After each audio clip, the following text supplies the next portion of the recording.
Hello, नमस्ते, प्रणाम। मैं रश्मि स्वागत करती हूँ आप सबका मेरे यूट्यूब चैनल रश्मि पांडे पे। कैसे हैं आप सब? आशा करती हूँ आप सब बहुत अच्छे होंगे। मैं भी बहुत बढ़िया हूँ। और मैं कुछ रोज़ सोचती रहती हूँ कि क्या नया लाऊं, क्योंकि मैं जो वीडियोस अपलोड करती हूँ वो मेरे हालांकि ये मेरा अभी लर्निंग टाइम चल रहा है, मैं अभी सीख रही हूँ। तो जो भी मैं वीडियोस अपलोड करती हूँ वो थोड़े मोड़े जो क्लिप्स रहते हैं उनको मैं एडिट करके अपलोड करती हूँ, और वो मेरे निजी ज़िंदगी से संबंधित है। तो मैं ये अनुमान लगा रही हूँ कि मेरे वीडियोस पे व्यूज़ लाइक्स क्यों नहीं आ रहे, सब्सक्राइबर्स क्यों नहीं बढ़ रहे हैं। तो मैंने सोचा, अंदाज़ा लगाया कि शायद मैं अपने निजी ज़िंदगी से जुड़े हुए वीडियोस को अपलोड कर रही हूँ, इसके लिए कोई क्यों उसमें इंटरेस्ट दिखाएगा, क्यों अपने बिजी शेड्यूल से वो हाफ एन आवर और 20 मिनट 10 मिनट निकाल करके मेरे वीडियोस को वो देखेगा। हालांकि बहुत सारे लोग मेरे जो रिलेटिव्स हैं, जो मेरे फ्रेंड्स हैं, वो देखते भी हैं। उनको बहुत बहुत मैं थैंक यू बोलना चाहती हूँ। मैं इवन शेयर भी करते हैं मेरे वीडियोस को अपने रिलेटिव को, अपने फ्रेंड्स को। तो मैंने सोचा मैं कुछ ना कुछ ऐसा सोच रही हूँ कि क्या कंटेंट मेरे वीडियो का रहेगा। तो मैंने ये देखा है कि मैं बोलने में अच्छी हूँ, तो क्यों ना इसको थोड़ा सा यूज़ किया जाए। तो मैं आपके लिए एक कहानी लेके आई हूँ। मैं कहानी सुनाने जा रही हूँ। उसका शीर्षक है, जब तक जियो बिंदास जियो, सांसें बंद तो खेल ख़त्म। देखते हैं इस पे आप लोगों का कैसा रिस्पॉन्स आता है। हालांकि अभी तो ये मेरा लर्निंग टाइम ही चल रहा है। अभी धीरे धीरे मेरे में शार्पनेस आएगी। मैं धीरे धीरे अच्छी परफेक्शन की तरफ मीन्स बढ़ूँगी। तब तक प्लीज़ आप लोग मेरा सपोर्ट कीजिए। मुझे कैसे भी अपने यूट्यूब चैनल को ग्रो करना है, और मेरे यूट्यूब चैनल को ग्रो करने में आप सबका बहुत ही योगदान रहेगा। मैं तो सिर्फ रिकॉर्ड करके या फिर वीडियो अपलोड कर दूँगी, बट जो उसको आप लोग एक ग्रोथ पे लेकर के जाओगे, उसमें आप सबका 100% भागीदारी रहेगी, कंट्रीब्यूशन रहेगा। तो और मैंने बोल तो दिया है मैं बोलने में अच्छी हूँ, लेकिन ये कहानी के थ्रू ही पता चलेगा मैं कैसे इसको एक्सप्रेस करती हूँ, कैसे इस कहानी को बोलती हूँ। तो चलिए आइए शुरू करते हैं।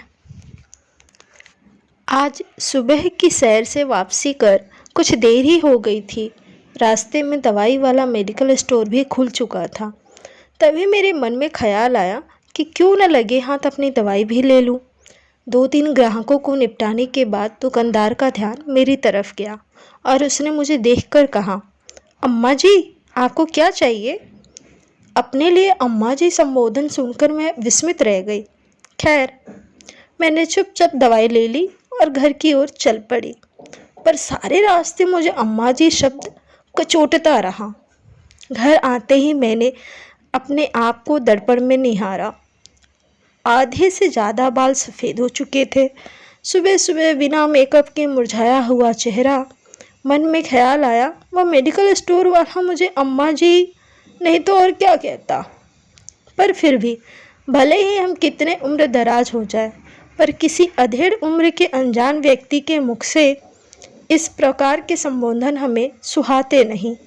शायद इसीलिए महाकवि केशव ने कहा है, केशव केसन अस करी, जस अरहु न कराय, चंद्र वदन मृग लोचिनी, बाबा कही कही जाए।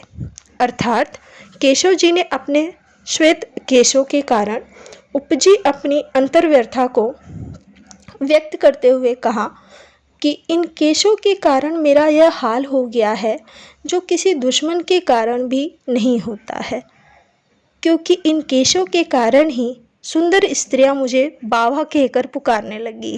परंतु तब वक्त अलग था। मेहंदी, कलर्स, डाई जैसे सौंदर्य प्रसाधन सामग्रियों का प्रचलन नहीं था। आज परिस्थितियां बदल चुकी है। मैंने राधिका, जो कि मेरी काम वाली बाई है, को बुलाया और अच्छी तरह बाल रंगने की ताकीद दी। वह शायद सब माजरा समझ गई थी। डाई लगाते समय बोली, मैं तो आपको कई बार कह चुकी थी, पर आप सुनती ही कहाँ हैं। सच में कई बार मुझे टोक चुकी थी, पर मैं ही अपनी जीत पर अड़ी हुई थी कि अब मैं डाई करना छोड़ दूंगी। डाई करते समय उसका भाषण अनवरत चालू था। जब तक जीवन है हमें अपने शरीर का पूरा ध्यान रखना चाहिए। उम्र हो जाने पर हम जीना तो नहीं छोड़ देते हैं, फिर शरीर को सजाने संवारने में क्या झिझक। भले ही सौंदर्य प्रसाधनों द्वारा ही सही, पर सुंदर दिखना हर स्त्री का जन्मसिद्ध अधिकार है। यदि हम सुंदर दिख सकते हैं तो उम्र के एक पड़ाव पर पहुंचकर अपने आप को इससे वंचित रखने का क्या अभिप्राय।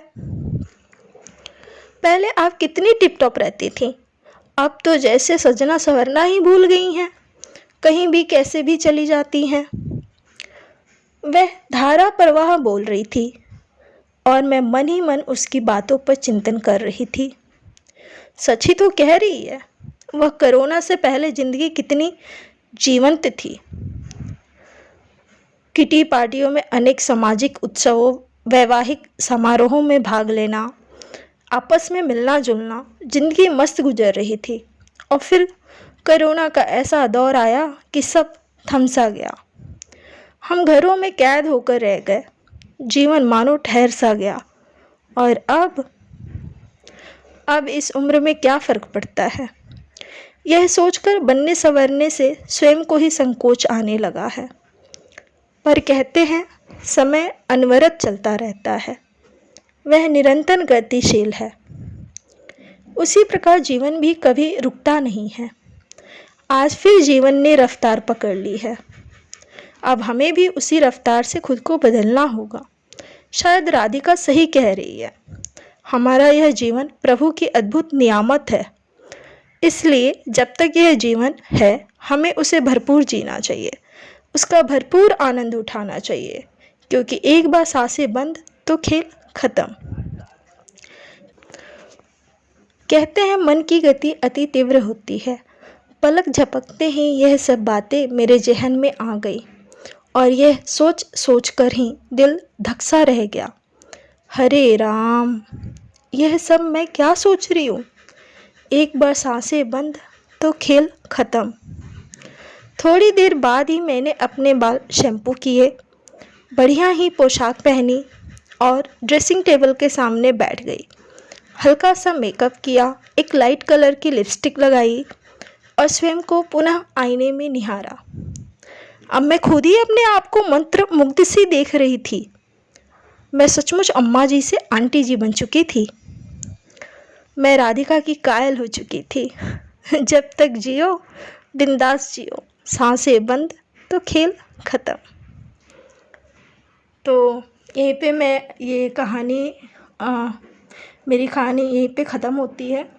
आशा करती हूँ आप सबको पसंद आए, और पसंद आएगी तो प्लीज़ इसको आप लोग लाइक कीजिए, कमेंट कीजिए, ताकि मुझे पता चले कि आप लोगों ने मेरा जो ये कहानी है, मेरा जो ये वीडियो पूरा देखा है, कहानी को पूरी सुनी है आप लोगों ने, और कैसा लगा, मेरा बोलने का तरीका कैसा था, कहानी को कुछ सुधार करना हो, कुछ प्रोनाउंसिएशंस में कुछ प्रॉब्लम हो तो प्लीज़ आप लोग कमेंट्स कीजिए। कमेंट्स मीन्स अच्छा है ये नहीं, कमेंट्स मीन्स फीडबैक रहता है। आप लोग अपना फीडबैक मुझे कैसे भी देंगे, मुझे बिल्कुल अच्छा लगेगा। मैं उस पे पालन करूँगी कि और सुधार करूँगी, और मेरे लिए ही फ़ायदेमंद रहेगा। Thank you so much, keep watching my video and supporting me. फिर मिलते हैं एक नई स्टोरी, एक नई वीडियो के साथ। तब तक के लिए अपना ख्याल रखिए, अपने घर वालों का ख्याल रखिए। बाय।